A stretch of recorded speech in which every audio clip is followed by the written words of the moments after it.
Koppel, host of the Time for Coffee podcast, where you get firsthand career advice into the jobs and industries that interest you the most. And before we start today's show, I have a quick favor to ask you. If you haven't already, I'd be incredibly grateful if you give us a rating and a review on iTunes. And if you're like me, you need to do it now because you'll forget later and because it's the best way to help others who may be in search of career advice to find this free resource. So press pause if you haven't done it and do it right now. I'll wait. Thanks so much and enjoy today's show. Hey there, Java Junkies. Welcome to another K-Cup mini episode of Time for Coffee. By the way, K-Cups come in 3 sizes, single, double, and triple shots, or roughly 1 minute, 5 minutes, or 10 minutes in length. So if you don't have time to throw back an entire caffeinated career conversation, these K-Cup mini episodes of T4C can give you a quick caffeinated fix, whether you're on the go or you only have a few minutes to binge. So grab your mug and take a chug, because it's time for a caffeinated career triple shot K-Cup with my guest, Edwin Dorsey. This might be a good moment, Edwin, to quickly flash back to when you were an undergrad at Stanford, which wasn't that long ago.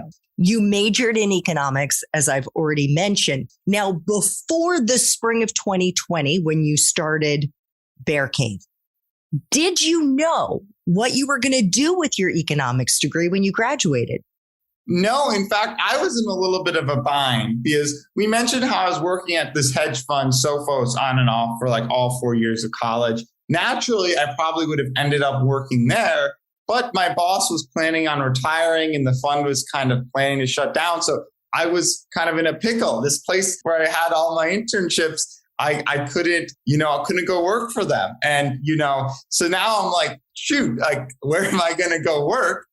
This is my senior year. And I'm having a lot of fights with the administration per usual. And it was the coronavirus pandemic. This is before the coronavirus pandemic. So this is maybe September 2019, November 2019, senior year. And I'm like trying to figure out what I'm going to do. I'm talking to a lot of hedge funds, cold emailing them, trying to like make something happen. And I just know it's not going to be a good fit because everybody seems so miserable and sad and focused on being on like making models all day. And I knew I could get that if I wanted, but I knew I really didn't want to. So I'm like still just trying to find the perfect fit and I couldn't. And just kind of going back to like what I learned with the care.com stuff is just start writing online and people will come to you. So my original plan with the newsletter when I started it in February 2020 was I'm going to write online. I'm going to show people I'm like good at this digging, maybe a little smart, and they're going to come and want to hire me. And so that was like kind of my game plan. And then the pandemic hit 1 month in. So I got sent, all the students went home and I just decided to graduate early. So I had like an extra 3 months to do stuff. And I'm living at home and I'm like, might as well try to make this newsletter successful. So I like cold email every college investment club to tell them to sign up. I literally like DM like every single Twitter follower I had. I like spent 3 days. My eyes started to hurt just DMing every Twitter follower being like, sign up for this newsletter, please. And that's kind of what built the early momentum. And then, I clawed my way to like 3,000 free subscribers by October. And people were starting to get interested in hiring me. To 3,000?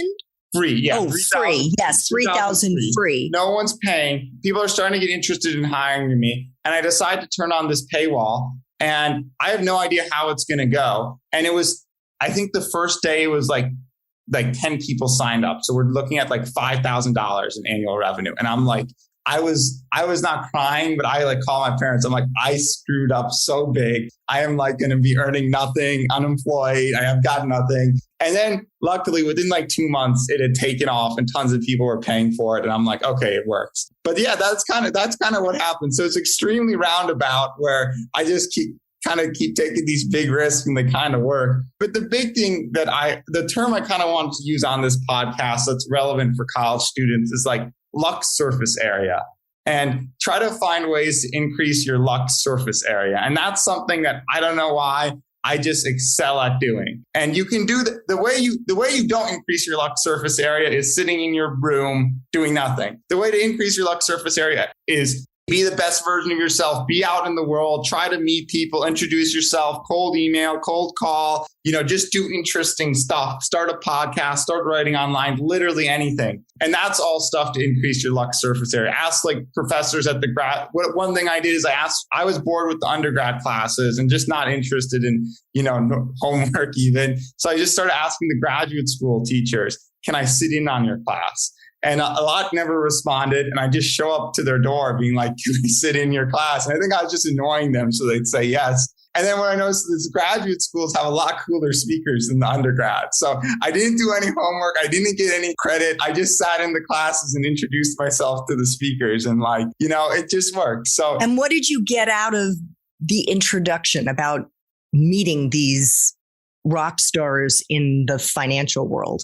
You learn a lot. And I always I don't like approaching somebody wanting something direct from them. So if you are trying to get a job or internship, that's okay. That's how most people do it. But to me, it's more wholesome if it's just, hey, I genuinely admire you and I just want to ask you questions. And then from there, magic can start to happen. Where one guy I met was Jim Chanos, who ran a big fund. And I just started asking him questions and it was clear I'd done my homework. And he offered me an internship. I didn't end up doing it, but it's that's kind of how I prefer.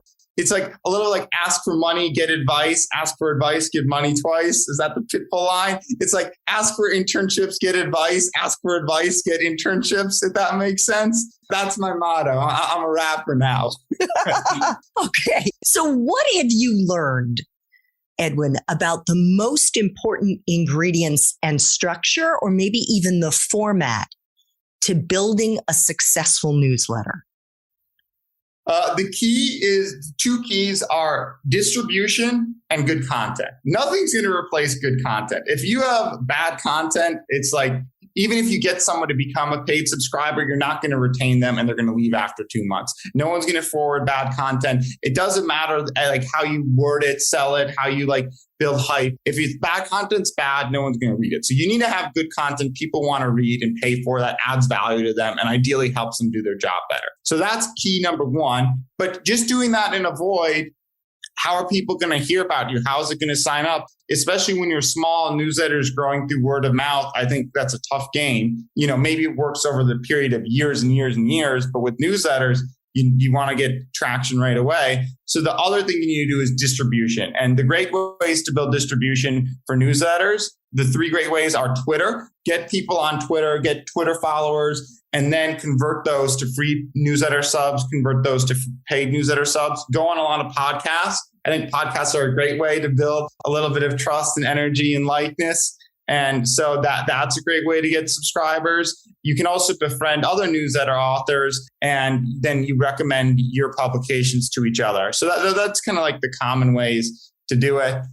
Doomberg is an example of one guy who just came onto the scene a year ago and already has 200,000 Twitter followers and, is just killing it, much bigger than I am and much faster. And the thing that I think people should realize is it helps to give. So if you just are trying to angle for yourself, it kind of doesn't work. But if you just every year I make a list of all the best other newsletter authors and Twitter accounts and everything else, not expecting anything. Just let me make this list of everybody else I love to give them a shout out. And then that goes viral. And then people naturally want to reciprocate and be like, hey, you generated a ton of hype for me. Let me give a little back. So that's kind of how it works. Thanks for tuning in to this K-Cup mini episode of Time for Coffee. If you want to listen to our entire caffeinated career conversation, please check out the show notes for this episode. Thanks so much for listening to this latest episode of T4C. And if you're interested in learning more about my coaching services for confused college students and recent grads, feel free to check out the Time for Coffee website under the coaching tab at time, the number 4, coffee.org, or text me at 202-236-5712. That's 202-236-5712.